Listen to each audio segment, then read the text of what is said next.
Hi everyone, welcome back to my channel CBSE with Sharma. हमने पिछले video में science का, विज्ञान का पहला चैप्टर का हमने टॉपिक किया था।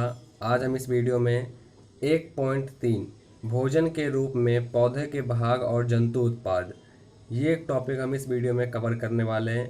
और अगर आपने पिछले वीडियो में, अगर आपने इसके ऊपर का जितना भी टॉपिक है, अगर आपने उस वीडियो नहीं देखा है तो आपको वीडियो के डिस्क्रिप्शन में उसका लिंक मिल जाएगा। तो बिना किसी टाइम वेस्ट किए इस टॉपिक को हम करते हैं स्टार्ट।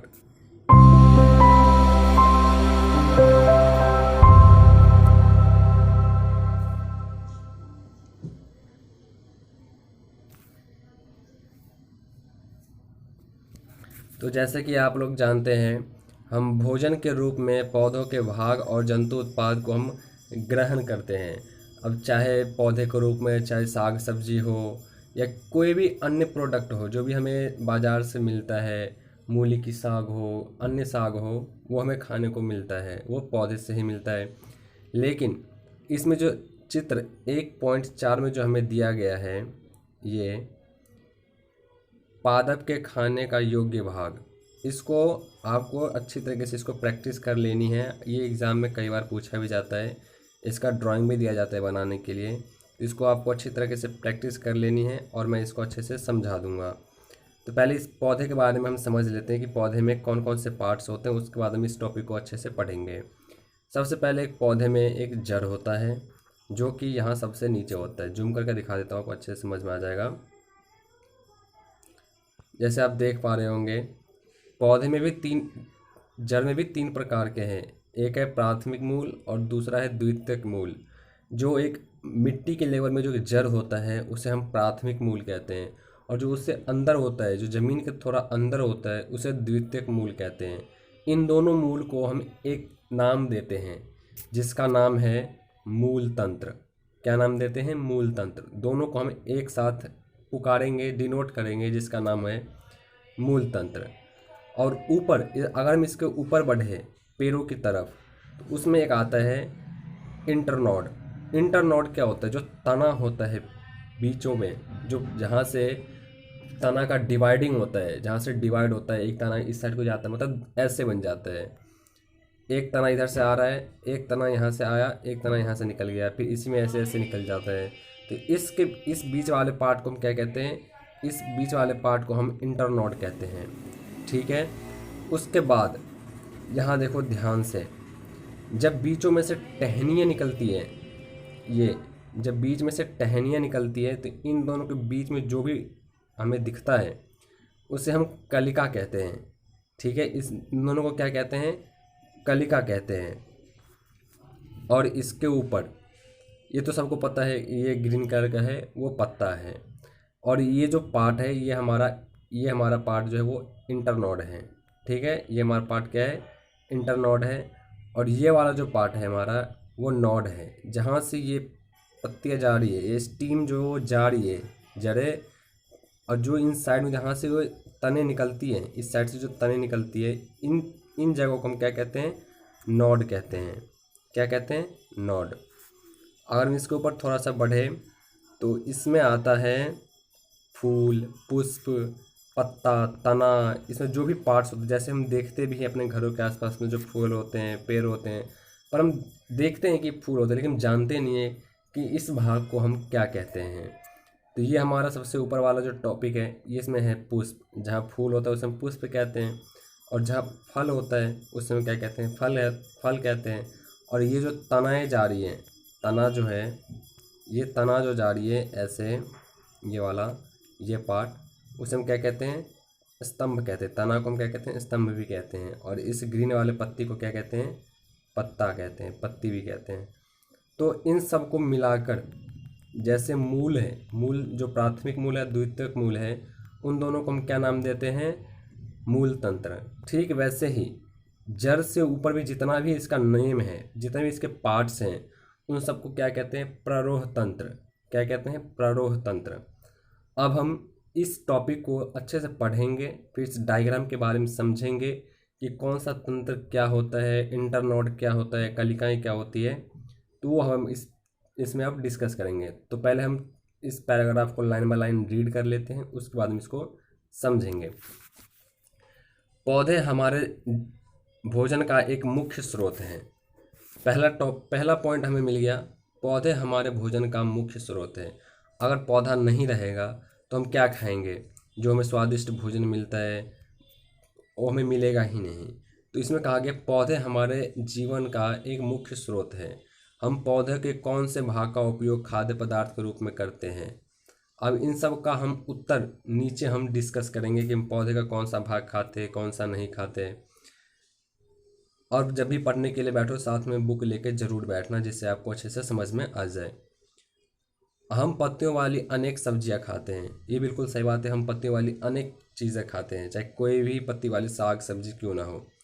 कुछ पौधों के फलों का भोजन के रूप में खाते हैं। कभी हम जड़, कभी तना तो कभी पुष्प भी भोजन के रूप में खाते हैं। जैसे आप लोग खाए भी होंगे या खाते भी होंगे, चाहे जड़ें हो किसी भी चीज़ की, चाहे पुष्प हो, वो हम भोजन ग्रहण करते हैं। चित्र 1.4, कभी आपने सीताफल या काशी फल के फूलों को चावल की पिट्ठी में डुबोकर व तलकर पकौड़ी बनाकर खाया होगा। जो सीताफल होता है, जो आपने देखा ग्रीन कलर का होता है, आपको इस वीडियो के स्क्रीन पर दिख रहा होगा कि सीताफल किसे कहते हैं। इसका जो फूल होता है, इसको हम चावल की पिट्ठी में डुबोकर और उसको हम तलकर हम कचौड़ी के रूप में खाते भी हैं। फिर है, कुछ पौधों के 2 या 2 से अधिक भाग खाने योग्य होते हैं। अब हमारा यहाँ एक हमें डेफिनेशन मिल गया किसी चीज़ का। कुछ पौधों के 2 या 2 से अधिक भाग खाने योग्य होते हैं। अभी इसको याद कर लेना। चाहे कई सारे पौधे होते हैं जिनके 2 या 2 से अधिक भाग हमें खाने को मिलते हैं या खाने योग्य होते हैं। अब एक पौधे में हम उनका फूल खा लेते हैं, फल खा लेते हैं, जिस प्रकार हो गया। अब एक पौधा है, इसमें से हमें 2 चीज़ हमें मिल रहा है, एक फूल मिल रहा है और एक हमें साग सब्जी मिल रहा है, तो उससे हम क्या कहेंगे, वो हमें खाने योग्य हैं। उदाहरण के लिए सरसों के बीज से हमें तेल प्राप्त होता है एवं इसकी पत्तियों का उपयोग साग बनाने के लिए किया जाता है। जैसा मैंने अभी बताया, जैसे मेथी की भी एक साग आती है, उससे हम मेथी का तेल भी बनता है और उसका साग भी खाते हैं। वही हमें यहाँ पर बताया गया है कि मान लो ये खेत है, ठीक है। अब खेत में ये पौधे लगे हैं, ये हैं हमारे सरसों के बीज। ये क्या है? सरसों के बीज है सब के सब। अब इन सरसों के बीज का हम साग भी खाते हैं, हमें मार्केट में मिलता है। लेकिन इसी को फिर इंडस्ट्री में भेज के, जब इसको इंडस्ट्री प्राइमरी सेकेंडरी सेक्टर में भेज के फिर इसको तेल के रूप में भी हमें प्राप्त होता है। ठीक है, अगर अच्छे से समझ में आ रहा हो तो वीडियो को लाइक शेयर सब्सक्राइब ज़रूर कर लेना। तो कहने का मतलब है कि हम किसी भी साग को, कोई भी चीज़ हो जो हमें 2 चीज़ के रूप में मिलता हो, एक खाने के योग्य में, एक हो गया तेल और दूसरा हो गया साग। क्या आप केले के पौधे के विभिन्न भागों के बारे में सोच सकते हैं जिन्हें हम भोजन के रूप में लेते हैं? अब केले का पौधे आपने ज़रूर देखा होगा, आपको स्क्रीन पे भी दिख रहा होगा केला का पौधा कैसा होता है। इसमें एक जो केला बनने से पहले, मेक होने से पहले एक फूल आता है, जिसको हम मार्केट में हमें मिलता भी है, खाने वो हम खाते भी हैं, सब्जी बना के भी खाते हैं उस फूल को। तो आप कमेंट बॉक्स में बता सकते हैं आप किस प्रकार से खाते हैं, कौन सा भाग उसका खाते हैं। तो इसका उत्तर आपको कमेंट बॉक्स में बताना है। क्या आप किसी अन्य पौधों के बारे में सोच सकते हैं जिसके 2 या 2 से अधिक भाग खाए जाते हैं?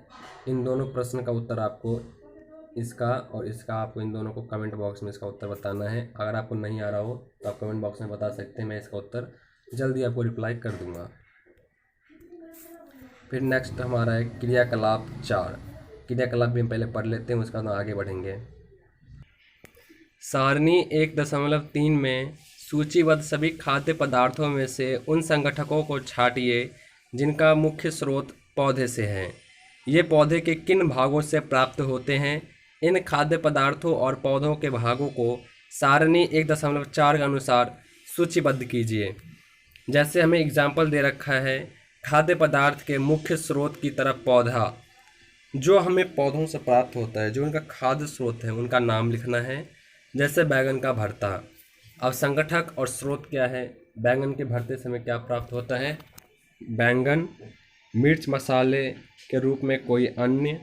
अभी पौधे का भाग जो हमें संगठक देता है, पौधे का भाग हमें क्या देता है, इसमें से फल देता है। जिस प्रकार आम के पेड़ से हमें फल मिलता है, ठीक इसी प्रकार पौधों में बैंगन के पौधे से एक तरह से हमें ये फल ही प्राप्त हो रहा है। फिर हमें दूसरा है तेल, मूंगफली, सरसों, सोयाबीन या किसी अन्य पौधों से। ये सब क्या है, बीज। इससे हमें क्या क्या प्राप्त हो सकते हैं। सरसों का साग हो गया, तेल, मूंगफली का साग, इन सब से हमें क्या क्या प्राप्त हो सकता है। साथ में साग ही प्राप्त हो सकता है और तेल भी प्राप्त हो सकता है। ठीक उसी प्रकार हमें दूसरे में भी भरना है। आप भर सकते हैं, बहुत ही आसान है, सरल है। आप अपने घर वालों से, मम्मी पापा, बड़े भाई बहन से आप पूछ सकते हैं, इसको आप फिलअप कर सकते हैं। बहुत ही सरल एक्टिविटी है। फिर हम नेक्स्ट स्टेप की ओर बढ़ जाते हैं। फिर इसमें हमें आता है क्रियाकलाप 5, जो कि बहुत ही इम्पॉर्टेंट है। इसको समझना भी बहुत ज़रूरी है। अब हम दिनचर्या लाइफ में इसको हम देखते भी आ रहे हैं और खाते भी आ रहे हैं। अब पहले पुराने ज़मानों में कहते थे बीज खाओ तंदुरुस्ती रहोगे सुबह सुबह, वही हमें इसमें दिया गया है। तो इसको हम रीड कर लेते हैं। ये वाला रीड करेंगे, क्रियाकलाप 5 कहाँ गया, ये है क्रियाकलाप 5, ये रीड करेंगे। मूंग अथवा चने के कुछ सूखे बीज लीजिए, चाहे मूंग हो या चना हो, इससे कुछ सूखे बीज लीजिए। अब इनमें से कुछ बीजों को जल से भरे एक पात्र में डाल दें। अब इन बीजों को लेके चाहे आप गिलास में डाल दें या कटोरी में डाल दें, किसी भी चीज़ में डाल दें, बस पानी में डाला होना चाहिए। तथा एक दिन के लिए छोड़ दें। आप शाम में डाल दो, सुबह देखना, छोड़ दीजिए रात भर के लिए।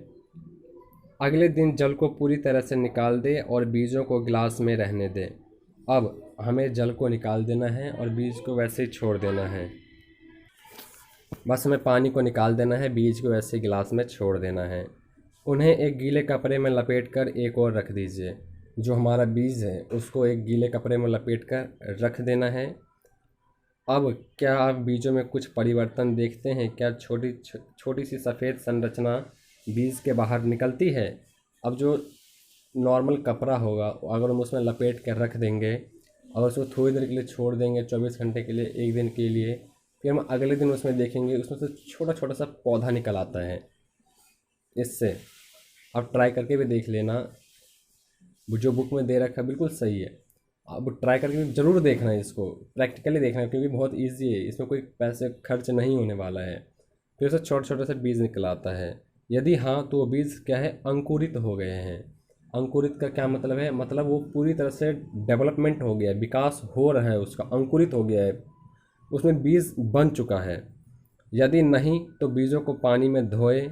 अगर तब पर भी बीज नहीं निकला उसमें कपड़ों में लपेट कर, तो हमें क्या करना है, बीजों को पानी में धोना है, पानी से फिर उसे निकाल कर फिर से उसे गीले कपड़े से ढककर अगले दिन के लिए उन्हें छोड़ देना है।